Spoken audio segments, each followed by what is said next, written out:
Utilization score is the same. Fantasy points per game has gone up, entirely buoyed by the 4 touchdowns. I'm sorry, what? What? Buoyed. Buoyed? Oh, my goodness. And you're criticizing me for Magnolia when you're saying buoyed. English is my second language. Everyone knows this. Buoyed. Buoyed. Yeah, it's just me. With me, it's a language issue. With you, it's just bad taste. I've heard buoyed before. I've heard buoyed. I've never heard buoyed. Buoyed. Anyway, whatever. You sunk the segment with your buoyed comment. You give me great job security hosting this show. It's really lovely. Fantasy Football Happy Hour with Matthew Berry. Hi-yo! Welcome to the Fantasy Football Happy Hour. I'm Jay Croucher, Matthew Berry, and Lawrence Jackson with me today. Noah Webster, drinks are free. The great dictionary he created himself. I am sure he is rolling over in his grave after hearing me butcher what I'm passing off as the English language. Right. Suave man cooking early in the chat. Thierry Diaz, boy, oh boy. Yeah, that's it. I believe Scott McClory, well, I keep rolling in. Matthew, Chef, boy, oh, mispronouncer. That's the winner. Spitzky, that's a good The mispronouncer is pretty good. It's pretty. Here's my question. Like, obviously, I've butchered a lot of different things. When you've been on air as much as I have over 20 years, I've been on some version of live TV. Yeah, it's a bad I butchered a lot of different words. I don't think I've ever butchered something as poorly as I did yesterday with the clip you just saw. Here's my question. But here's my question to you guys. Did you know what I was going for? Yeah. B-O-U-Y-E-D. I knew what you were trying to say. Right, okay. How would I say that word? Okay, so... let me know, too. Yeah, so there's two ways to say it. In British English, you say buoyed. So in Australia, you say buoyed. In America, apparently, you guys say buoyed. There's no corner of the earth where you say buoyed outside of this little corner right here in Stanford. Buoyed is what I meant to say. Buoyed. Like, yes, just basically lifted up. Yes. Elevated is what I meant to say. Unfortunately, you sunk the show with the comment. I just wouldn't use that word, me personally. I can see you hesitating. That's you, Lawrence. I come here to learn words. Like, it wasn't until Fantasy Football Happy Hour when I learned the word eviscerated. That's like Jay's favorite word, eviscerated. Yeah, eviscerated. Renaissance. Renaissance. I come here to learn, Producer Damien with DeVonta, the Dolphins running back. We were like, who are you talking about? Let's get into it. Let's see if Matthew continues to eviscerate the English language in today's show. But it's love-hate. Yes, sir. We're going to run through that. We're going to talk about Jets, Patriots, AFC showdown on Thursday Night Football. We'll get to our best bets. But let's start off with love-hate running backs, Matthew. Let's take a look at your running back ranks.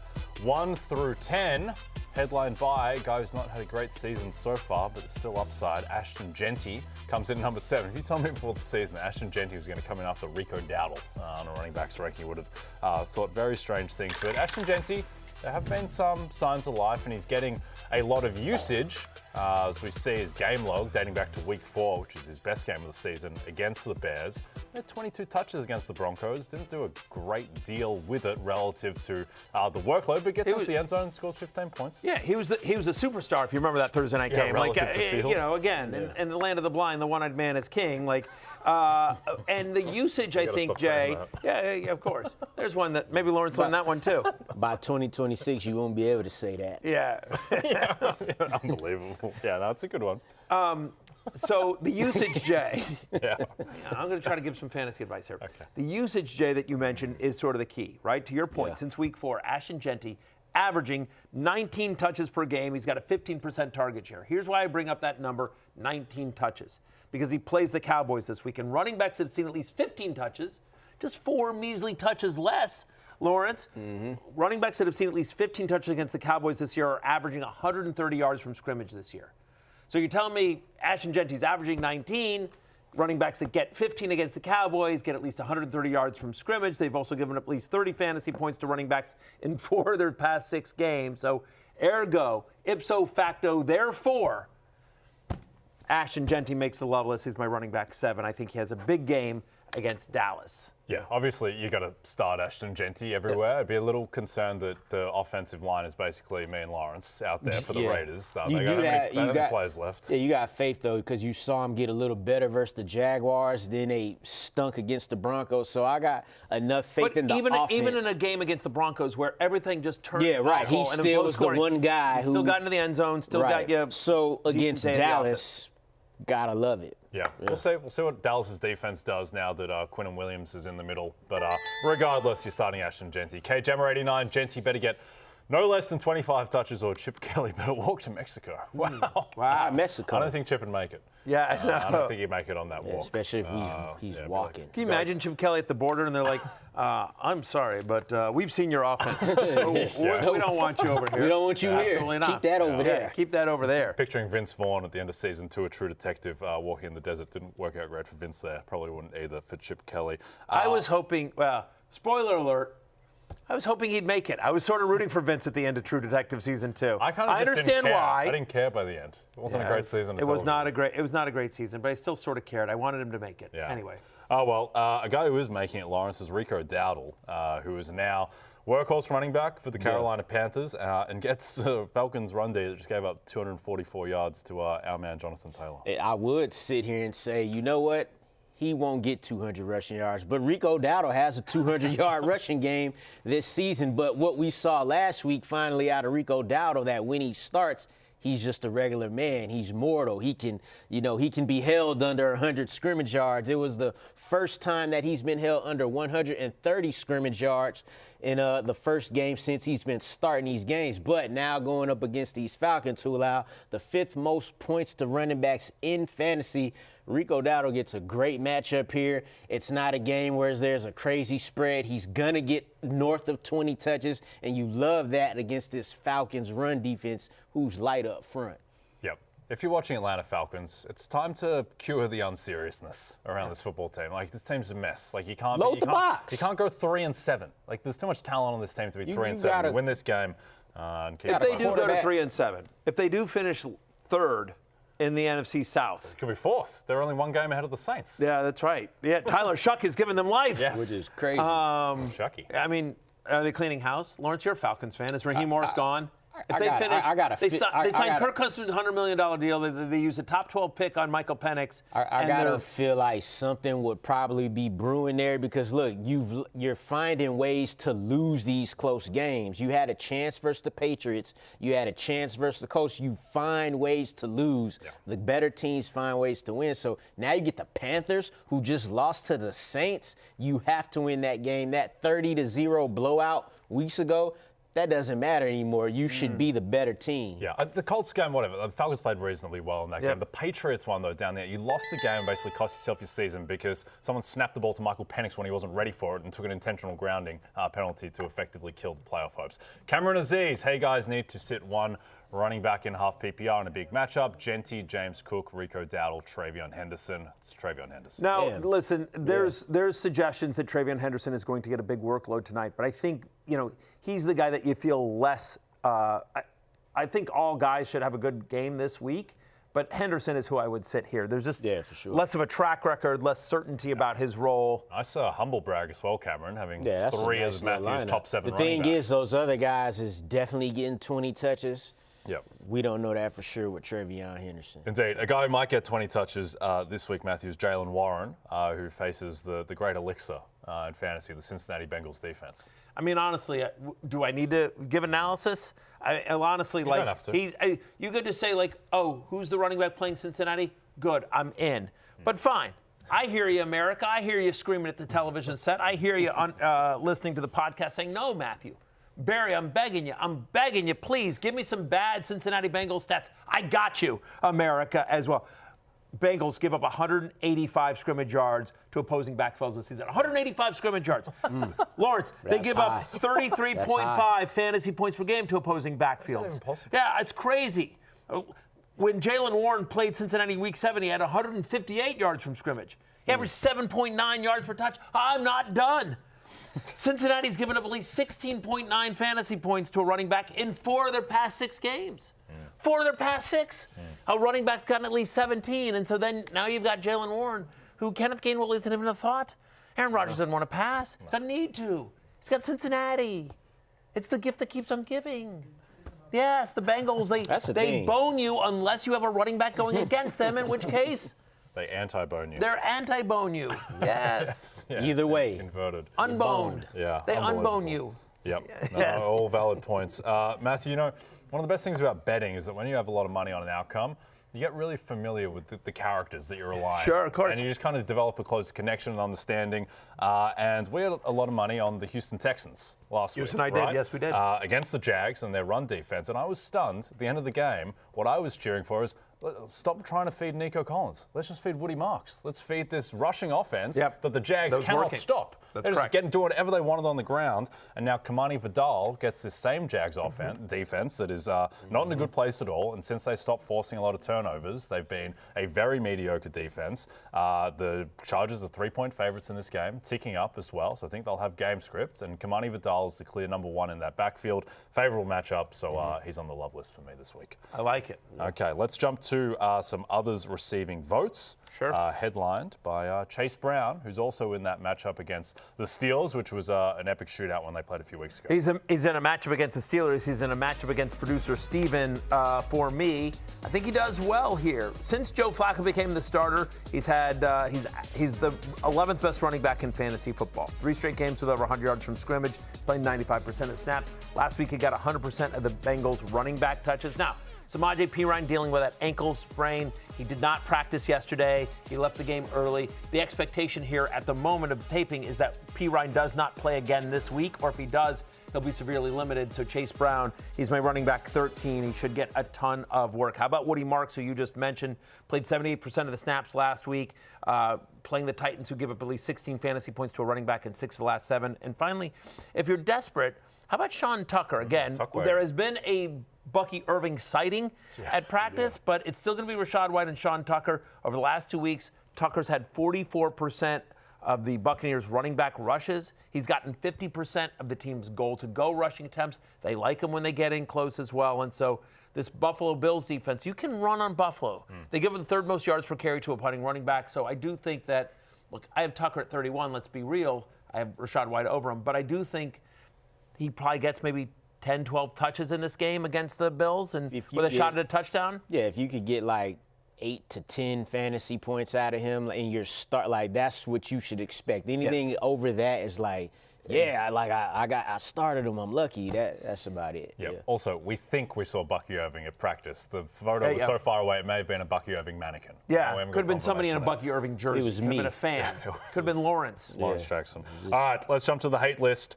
Headlined by a guy who's been frustrating for fantasy managers all year long. That is Kenneth Walker, KW3, who gets a very tough matchup against the Rams, Matthew.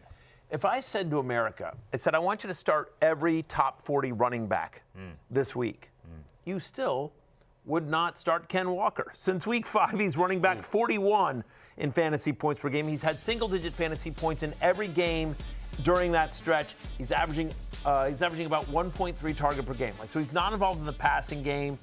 And I don't like this matchup against the Rams. LA allows the fewest fantasy points per game to running backs, the 5th fewest rushing yards. So Ken Walker, who isn't involved in the passing game, doesn't get a ton of touchdown work because they seem to like Charbonnet when they get in close. He's in a committee on a pass-first team, thanks to Sam Darnold and JSN. Again, I'm at running back 27 this week. We talked about him on the Wednesday show, I guess yesterday, actually. Yeah, we talked about it. We closed it out. We said we were going to close it out on Ken Walker, so he also makes the hate list. Yep. No, I think that makes a lot of sense. And as much as the Seahawks, their pass rate over expectation isn't super high, but this is an explosive passing team at the moment. Question from Ved, KW3 or Aaron Jones this week? I think it's Aaron Jones. Aaron Jones. I'm with you right there, Matthew. Aaron Jones, man, he's been the Vikings running back that you would want since he's come back. Jordan Mason, more touchdown dependent. Aaron Jones, more so could get you those reception points. Yep, favorable matchup against the Bears. Run defense, Vikings 3-point favorites in that one. My addition to the hate list, your running backs, the Washington Commanders running backs. There's a little bit of health concerns around Chris Rodriguez, but regardless of who's getting the carries, the Miami Dolphins, this is one of the strangest little subplots in the NFL season. The Dolphins are like the worst rush defense in the league. Yep. And then they started playing Bijan Robinson, Derrick Henry, James Cook, Quinshon Judkins over those 4 weeks, the number 1 rush defense in the NFL. So I don't understand it, but I think we just have to accept it that none of those teams could get anything going on the ground. And by the way, they got rid of their best defensive end, too, and Jalen Phillips. He's over there at the Eagles now, so there you go. That's right. Yep, very peculiar, but I don't want, no part of those Washington running backs were in the matchup in Madrid, and also just the uncertainty around usage. Yeah. A lot of people think that it's, Chris Greer. By firing Chris Greer, that improved their run defense. Okay, yeah. That's something to think about. There you go. Their general manager. Yeah, I don't know what happened. Kenneth Grant got less bad. They brought in guys coming off injuries there, getting healthier. Very strange, but it has to be taken at face value. All right, Breece Hall tonight. Lawrence gets a very difficult matchup against the Pats' elite rush defense. Yeah, shout out to Breece Hall because he really been like a one-man wrecking crew on the Jets offense. In each of his last 2 games, he has 133 and 83 yards rushing. But now going against this top-ranked New England run defense, they allow the 4th fewest points in fantasy to running backs. However, they have allowed the most receptions to running backs this season. So if he's to get anything, that'll probably be his avenue. No running back has ran for more than 53 yards versus this Patriots defense. And some of those guys on that list, Devon Achane, James Cook, Quinshon Judkins, Bijan Robinson. So with that anemic offense, they can't throw, they can't breathe, they can't do nothing. They could run, but I don't know about that tonight for Breece Hall. Question from Michael: Woody Marks or Breece Hall this weekend? Can't believe I'm even asking. Still would be Breece Hall. I agree with that. I mean, I have them really close to each other. I have Breece Hall just barely above Woody Marks, but I do think because no Garrett Wilson for the game tonight, I do think Breece Hall might literally be their passing attack. Might be their entire offense, honestly. Maybe you'll see some Mason Taylor. We still don't know who the quarterback is going to be. I suspect it'll be Justin Fields. But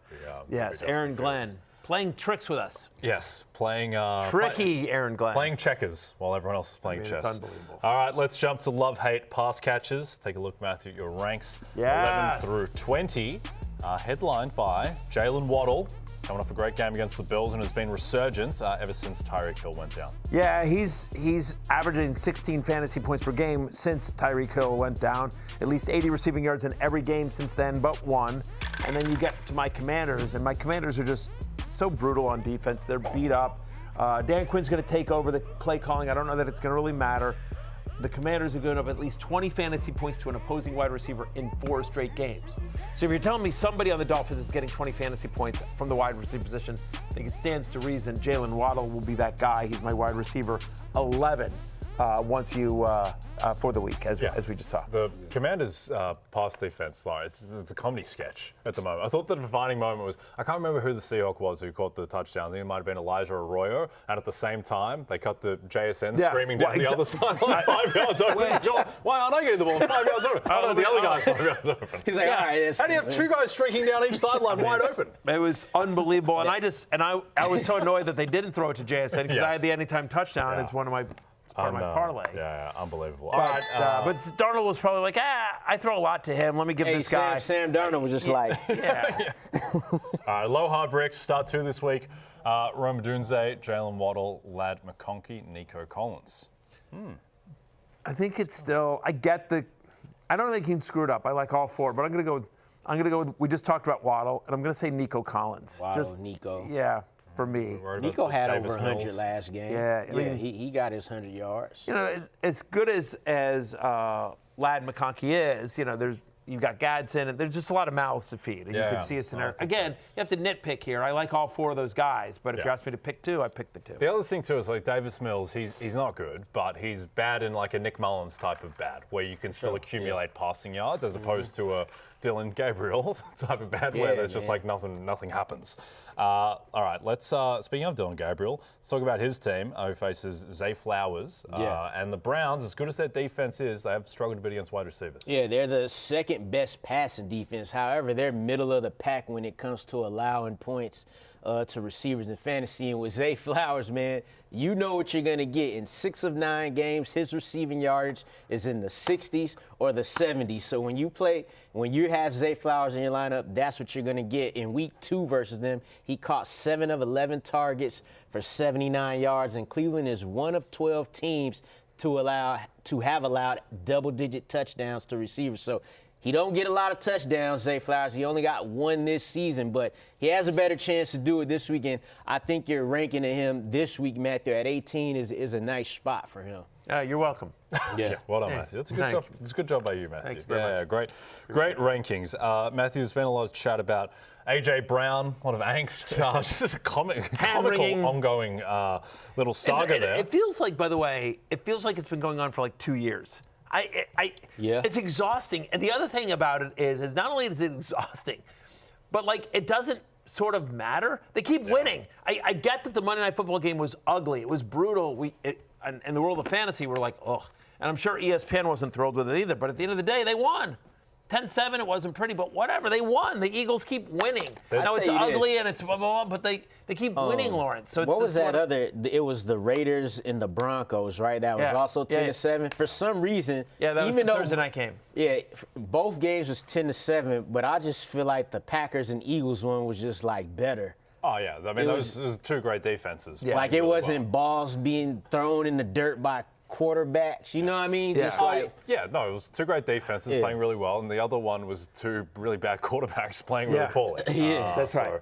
I'm with you there. But this Eagles team, to your point about them feeling like, I think they've won 22 of their past 25 games. It's completely insane. And you think this crisis. Yeah, exactly. But A.J. Brown has been much discussed, but it's overshadowed a bit the fact that DeVonta Smith has clearly surpassed him as the number one wide receiver in this offense. We talked about that the other day as well, where I said, I would have DeVonta Smith ranked ahead of A.J. Brown this week. And what do you know? I do. Since week 7, he's got a 41% target share. You see it there on your screen. Only Jackson Smith-Njigba has gotten more targets over the since week 7. Or at least a larger target share, I should say. And wide receivers that have seen at least a 25% target share against the Lions so far this year, averaging over 20 fantasy points per game. So DeVonta Smith is my wide receiver 13. He's ranked ahead of A.J. Brown. He's been pretty consistent. The stat we gave out yesterday is that there have been 8 games where they played together this year, and DeVonta Smith has outscored A.J. Brown in 6 of them. 6 of 8. Yep. No, DeVonta's the guy you want in that backfield. The Slim Reaper.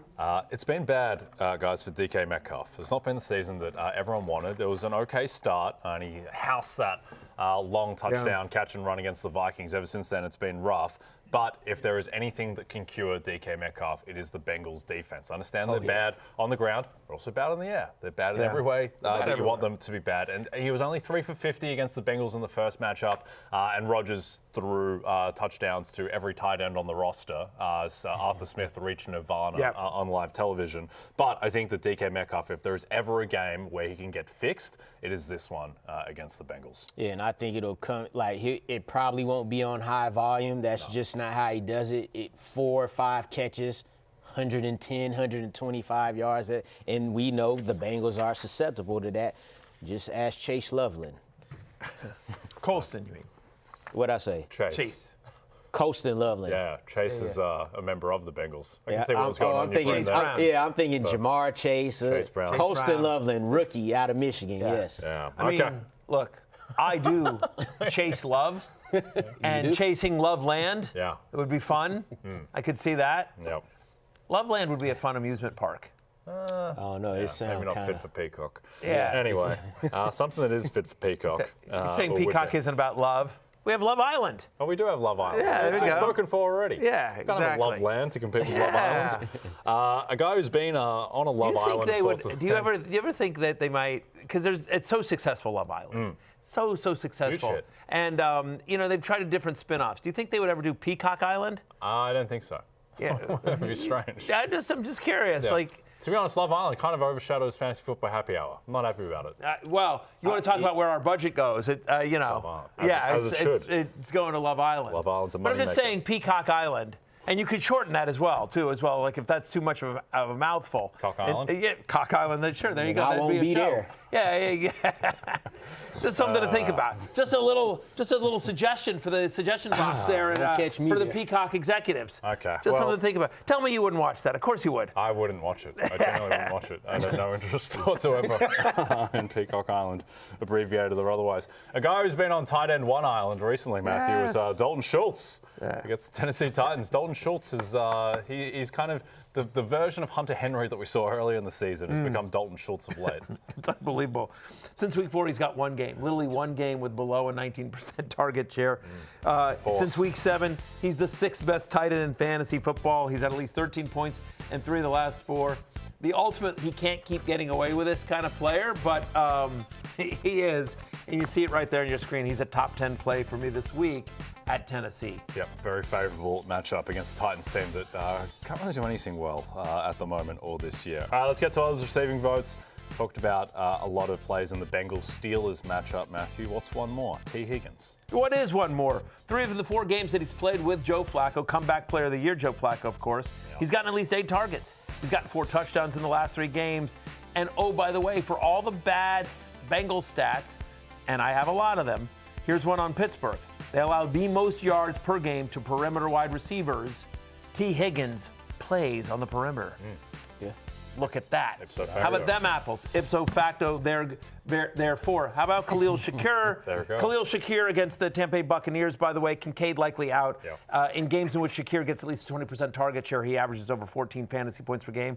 The human Dortch, Greg Dortch, getting more of a lift here. No Marvin Harrison for the Cardinals. We like Michael Wilson as well, but Niners give it the 3rd most yards per game to the slot, where the human Dortch runs most of his routes. Kind of like Kyle Pitts of your Atlanta Falcons here, Lawrence. Since week 7, 25% target share. Panthers allow the 5th most yards per game to opposing tight ends.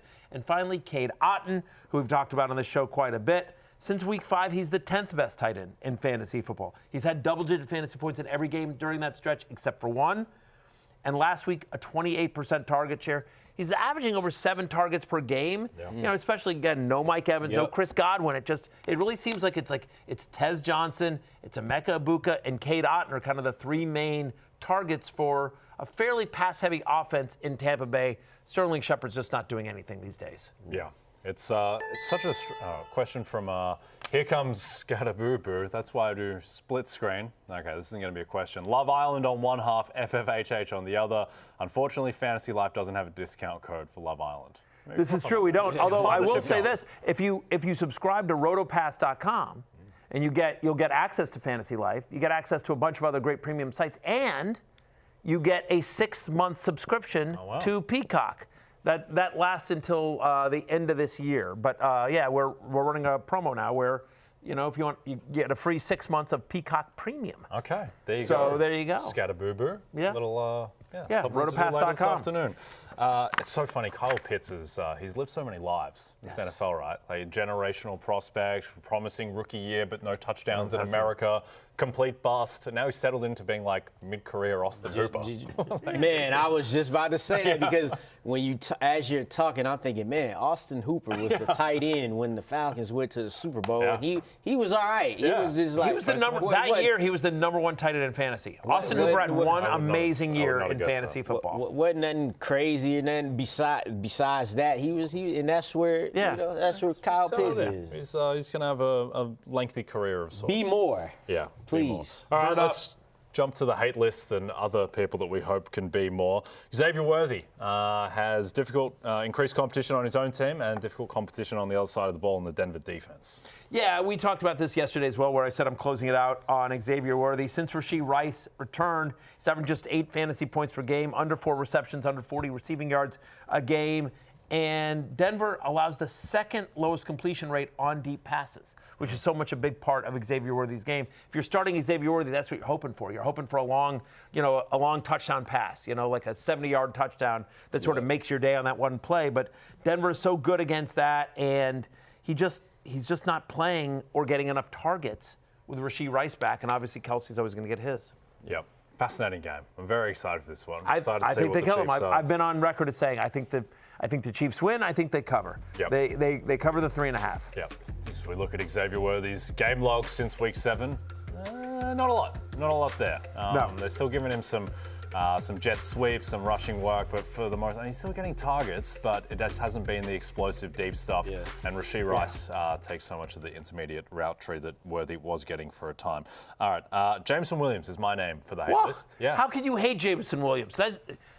Come on. Well, he was lovable last week against your Commanders, But Lawrence Jackson can go 6 for 90 and a touchdown against the Commanders' secondary at this point. It is an interesting wrinkle with Dan Campbell calling the plays now, and whether that increases the variance for this passing game, which all the chat coming into the season is like, yeah, this is going to be like a vertical passing attack. Jameson Williams is going to be have an increased role. Just hasn't really manifested. Maybe Campbell gets back to some of that, but Eagles defense is a different animal to the Commanders. Yeah, all I was going to say is like it's so interesting. So it's not only that like speculation or anything like that.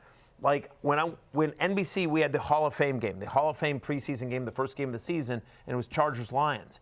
And so I'm on the field prior to the game, me and Devin McCourty walking around talking to players. That's sort of my shtick, is that I just kind of like, Devin's my guy. And so like Devin and I will walk around. And Devin, to make other football man. That's exactly right. Because I mean, Devin has played recently, so he knows all these guys. Everyone, I know you guys know this, but just if you ever meet, Devin McCourty might be the nicest person in the universe. Indeed. Him or Jason Garrett, honestly, the two of them. But so everyone loves Devin. And so I just walk next to him, and then everyone comes up to Devin, and he's like, "Oh, this is Matthew Berry or whatever." And so I just kind of, I ride Devin's coattails, and one of the people that I met through that system was Jared Goff, who, and Jared Goff, I think I told this story before, but Jared Goff says to me, he's like, Devin was asking Jared about the new system, John Morton and the new offense coordinator, and Jared was like, yeah, we're throwing in some new wrinkles. It's a lot of the same stuff, but we've got some new wrinkles that we're excited about.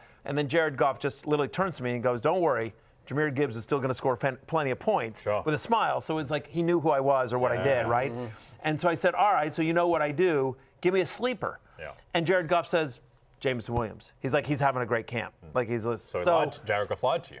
Well, apparently. But my point is that like it wasn't just sort of like, hey, we think he's going to break out. Like literally the quarterback in an not off the record, I guess, because I just told it on air. but like, you know what I mean? But like in a, not in a press conference sort of way, just a couple of guys BSing on the field prior to a preseason game. He was very bullish on Jameson Williams. So I mean, we talk about this all the time, but if not for the knee, he would have been, I think, the #1 wide receiver in a draft class that had Drake London and Garrett Wilson and Chris Olave, Jahan Dotson as well. But so there is there's the potential. There's the upside there for Jameson Williams. I just think that with what we've seen on the field so far, and the fact that I think this Eagles defense, Lawrence, might be kind of fixed. I think Jalen Phillips is a real game changer. He helped them a great deal against the Green Bay Packers, and when you when you start getting the pass rush, what do you know? The defensive backs start to get a little better. So that's kind of how all that works. So Eagles defense not back to that elite status yet, but definitely on the rise. So Jameson Williams, I mean, a lot of people are going to have to start him in their flex if you drafted him. You don't have better alternatives, but for the most part, I wouldn't expect the same type of performance as last week from JMO. All right, let's finish up with staying in that game, Lawrence. A.J. Brown, Angst.com, as I call him. He is on the hate list for you, and I think the reasons are pretty self-explanatory. Yeah, well, the best thing about this is I don't even have to tell you why. He's telling us himself. So shout out to A.J. Brown. You see the quote here, if you got me in fantasy, get rid of me. Like, I couldn't appreciate that more as a fantasy manager. Like, he said, don't hope for nothing, like, just get rid of me. So, we appreciate him for that, and he's not apologizing to anyone for that. No. I will say this. Didn't he? I feel like A.J. Brown said something very similar to that like 2 years ago. And then it was Miles Sanders. That's what it was. It was Miles Sanders who said that to NBC Philadelphia, don't draft me in fantasy. And then he wanted to have like a monster year. Yeah. Anyway, we heard from A.J. Brown about not apologizing for the comments that he made on this infamous stream. So me making light of my situation on Twitch with my friend, no, that's something I'm not apologizing for, because like I said, if you got eyes, you can see that. And so, that's me trying to like laugh through my situation, in that moment where I'm just talking to my friend, having fun with my friend, I'm not apologizing for that. Like I said, because if you have eyes, you can see that. And so like, it's not that I was throwing anybody on the bus. I'm literally trying to laugh through this. This is tough. But I'm trying to make fun of the situation and to try to get through it. That's what I'm going to do. When next time I have a bad call, I'm just going to try to make fun of it, laugh at the situation. Very strange. I tell you what, if this team was 2-8 and not 8-2. Yeah. You know, we'd be talking about something here, but I don't even think it's that that's complicated. a crazy thing. So look, I think it's just as simple as this. If you took A.J. Brown in fantasy, you just simply took the wrong Eagles receiver this year. Like, the Eagles offense, not the most innovative offense out there. I think we all know that. They just use their talent and they go win the games, right? But DeVonta Smith, wide receiver 13 this year in fantasy, the whole year. He's a top 7 receiver since week 6. Like, let's give him his props. Dallas Goedert is still a top 5 tight end in fantasy. So the guys are getting the points. It's just not A.J. Brown, who's wide receiver 36, and DeVonta Smith, do remember. He's a top 10 pick, too. Yep. Adel Olavi, A.J. Brown, squeaky wheel gets the Greece game incoming. The issue is it's like this has been 10 weeks now. It has been. I will tell you this. I said, and I ended up losing this bet, they were in the playoffs. Remember the reading the book on the sideline game? Yeah. So the next game after that was the Rams game, the Eagles-Rams game in the snow. That was, I think, the divisional round, and that was a game that was on NBC. And so, like, my best bet was, like, A.J. Brown to catch a pass in the first quarter, to get 10 yards receiving. And I think, actually, specifically, it was, like, over 9.5 receiving yards first quarter. I'm like, they're absolutely targeting him. They're so much was made about the book and blah, blah. And I think I had a larger, I took the over on his receiving yards in the parlay. Neither of them hit.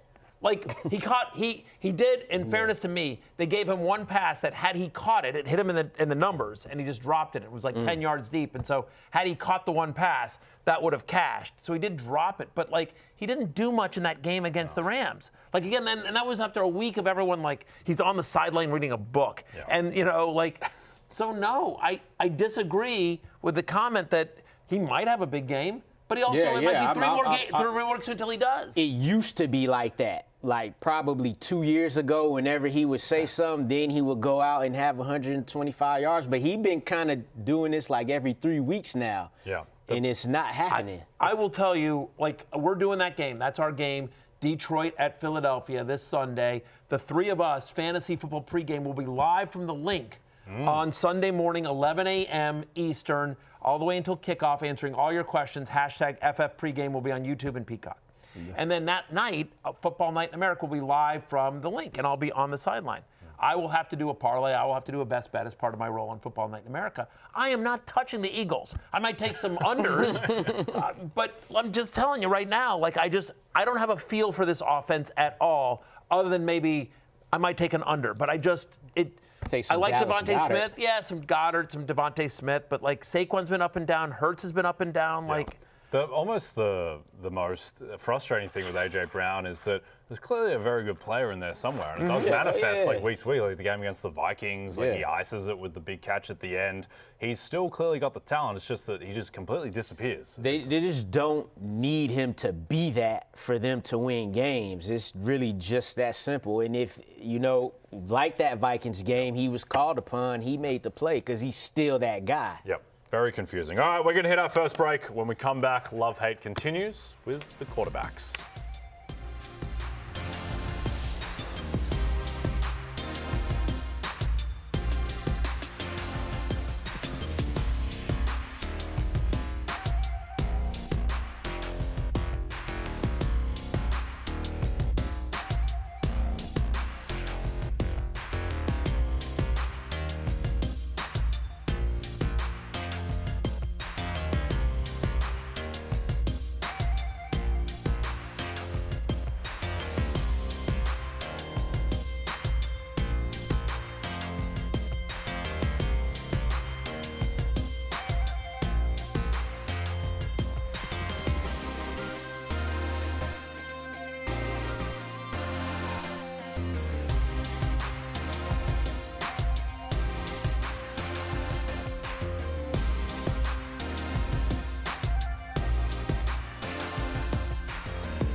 it's any given week in this league.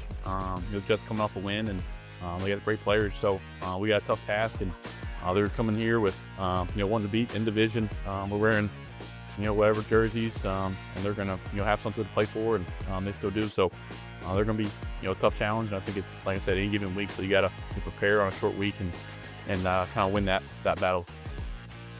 Drake Maye, the MVP favorite, alongside Matthew Stafford, 200-1 before the season, now in the 3-1 range, and he's got a very favorable matchup, Matthew, against the New York Jets as he comes in as your QB3 ahead of Lamar Jackson and Patrick Mahomes. Yeah, he's been nothing short of fantastic. It's worth noting that in the last 2 games, the Jets have given over 20 fantasy points to Joe Flacco and Dylan Gabriel. And so now here comes red-hot Drake Maye, the betting favorite for MVP as well. In games in which the Patriots have scored 25 points, Maye is averaging 24 fantasy points. When the Patriots score at least 25, Maye gets at least 24, and the Patriots are tied for the highest implied team total in Week 11. It's basically, DraftKings is saying around 28 is what they expect the Patriots to do here. So I need Drake Maye to score a ton of points in my uphill battle against producer Steven as I try to, he's my quarterback. So just if you have something you want to root for tonight, root for Drake Maye to have like 6 touchdowns.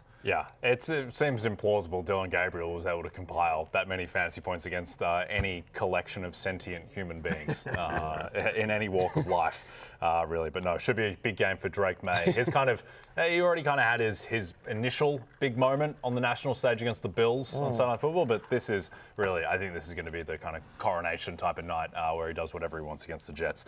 I sure hope so.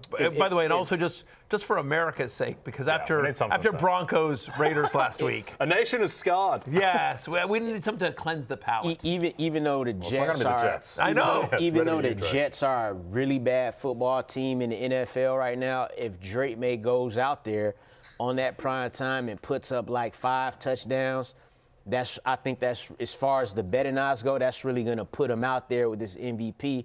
I liken it similar to Lamar's first MVP when they went to L.A. and they weren't that great of a team, and he put up 5 touchdowns on them, and then it was like over. If Drake Maye does that tonight, man, see you later. If you're Connor Rogers, what are you doing right now? In the sense of like, I'd be drinking. Right, that's my point. Like, how do you prepare for a game like this where you like it's just a disastrous and like, are you just like, I'm just gonna get drunk? I gotta go on to SNY and I gotta talk about this for a couple hours tonight before and after. Like, are you just getting loaded, or are you like, are you still optimistic? They already know what they're gonna say on that show. They say it every week. They have to say the same. Do you think he just recycled?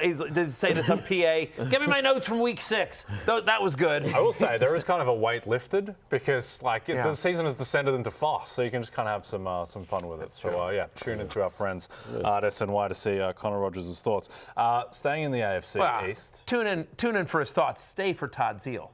That's what you want. Yeah, exactly. Yeah, maybe if you stick around long enough on SNY, Todd Zeal will give you some thoughts about the Mets bullpen pickups in the offseason. Just think they should use Todd Zeal. He's an Emmy Award winning, a 2-time Emmy Award winner. I just feel like Todd Zeal should be on the Jets broadcast tonight. Use him more. Yes. Staying in the AFC East, the sneaky kind of feel good is aggressive for the Dolphins, but they have picked it up under Mike McDaniel. They're playing hard for him, and Tua Tagovailoa, who's not had a good year, but has had some good moments recently, including against the Bills, and now he gets the most favorable matchup of all matchups against his Commanders. Yeah, and with Tua, it's like even when he plays good, like as far as regular football goes, it still doesn't mean anything in fantasy. Like last week versus the Bills, he played good. That's why they won, right? But he was quarterback 18 on the week. But this week right here versus Matthew Berry's Washington Commanders, who he has Jaylen Waddle on the love list. So I'm going to put Tua there because that's the guy throwing him the passes.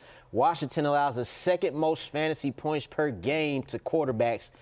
Quarterbacks have thrown for at least 264 yards, 3 touchdowns, 0 interceptions in 4 straight games against these Washington Commanders, and have given up an average of 38.5 points per game in that span, Matthew.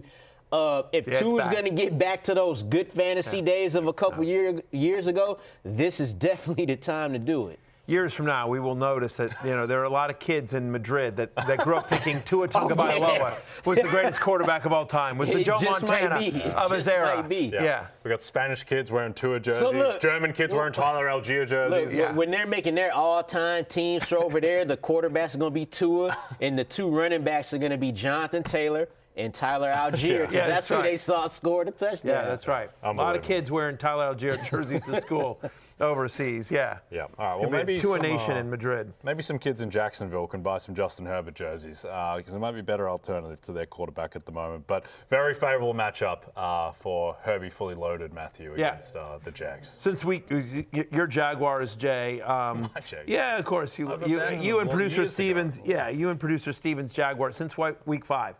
Literally no team in the NFL has given more fantasy points to opposing quarterbacks than the Jacksonville Jaguars. It's been tough for the past 5 quarterbacks to face Jacksonville. Scored at least 26 fantasy points, and you're like, well, they must have faced some real heavy hitters. Davis Mills, Geno Smith. Those are 2 of the people that scored at least 26 fantasy points against the Jaguars. Davis Mills and Geno Smith. Anyway, so I have Justin Herbert as a top 6 quarterback. Seems like he got through the injury. We expect Gadsden back as well. Full compliments of starters for Justin Herbert.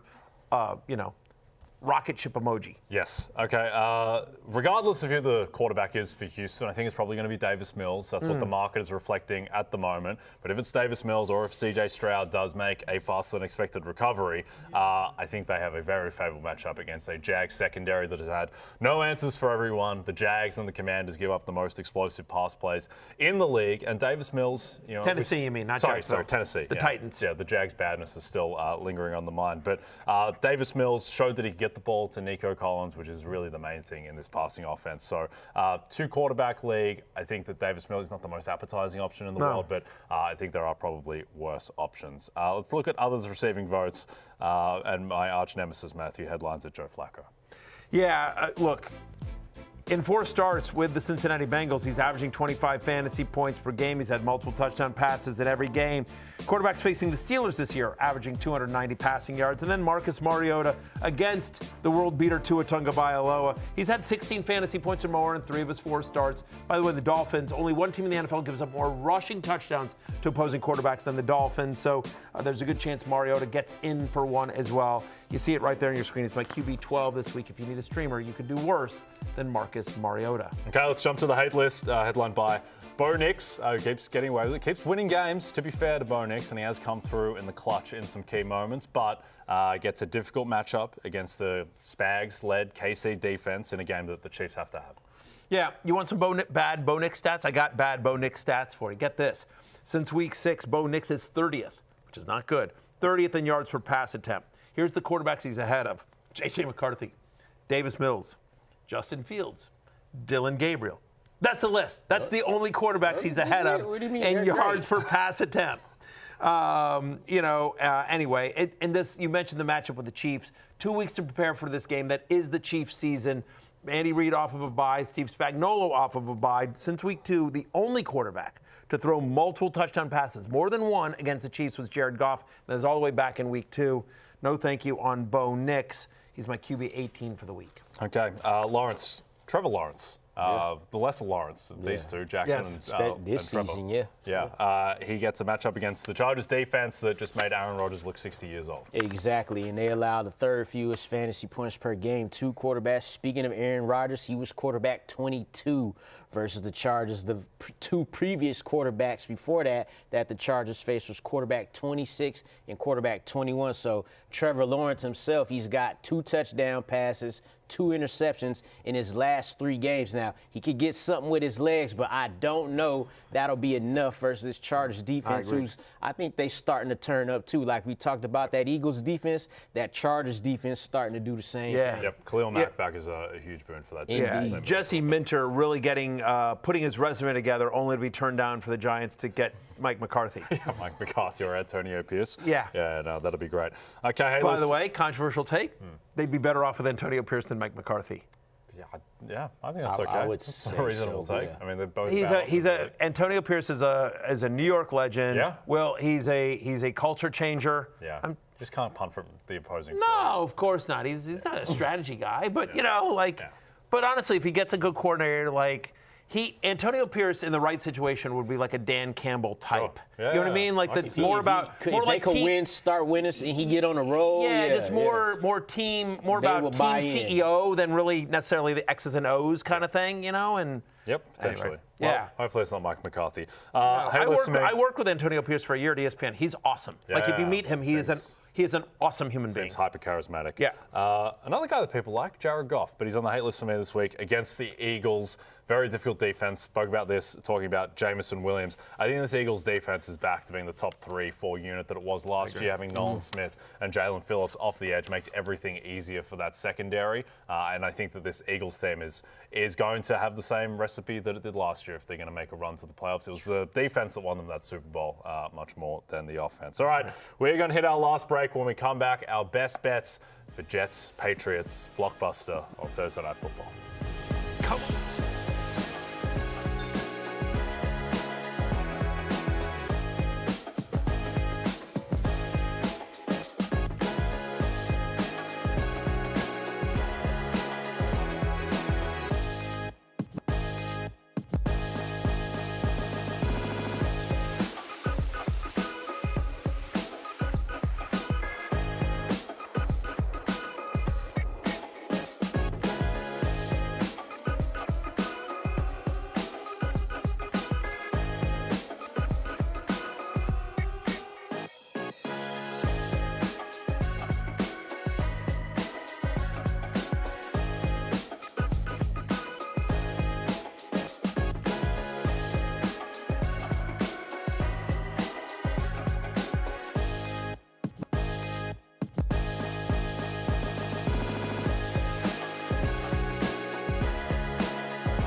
DraftKings Sportsbook is an official sports betting partner of the NFL, and new customers can bet $5 and get $300 in bonus bets if your bet wins. Download the app and use promo code FFHH when you sign up. DraftKings Sportsbook. Oh, the crown is yours. The crown is yours. Okay, let's take a look. Most bet props, Thursday Night Football. Last call, Drake Maye. 2+ passing touchdowns, minus 183. People love throwing their minus money parlay alts to juice prices. I am going to stay traditional, though. Outside of the prop market, I'm just going to take the Pats minus 12.5. I think this line might tick up closer to a full 2 touchdowns to get closer to the kickoff.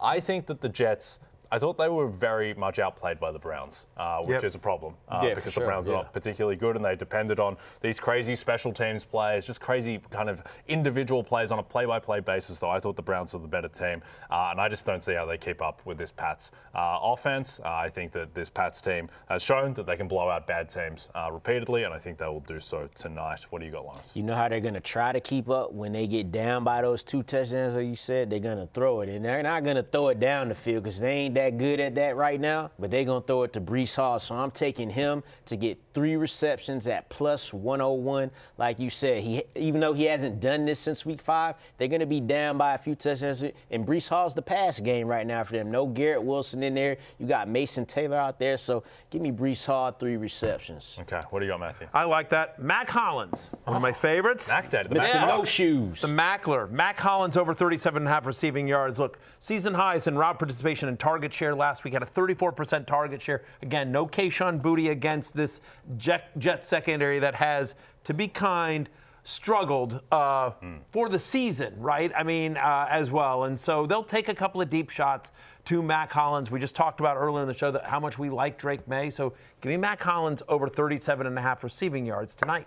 Yep. Drake Maye has shown that he's very happy to spread the ball around. Yeah. Let's take a look at your top players, Matthew. They like to throw it deep, and like he's going to be basically, every once in a while, like Diggs or Douglas will get deep, but Hollins is going to be out there a lot. Jets aren't afraid of a coverage breakdown. No. For the deep ball. I think the most compelling figure in this game, in a way, is going to be Travion Henderson. Correct. Matthew comes in at RB17. Yeah, I have him as a top 20 play. Obviously, I think based on last week, we expect an equal, if not bigger, workload, and over the last 4 weeks, the Jets are 28th against the run. I have Diggs as a top 20 play, but Breece Hall is running back 21. You're starting Drake Maye, but other than that, try to avoid this game. Starting any Jet?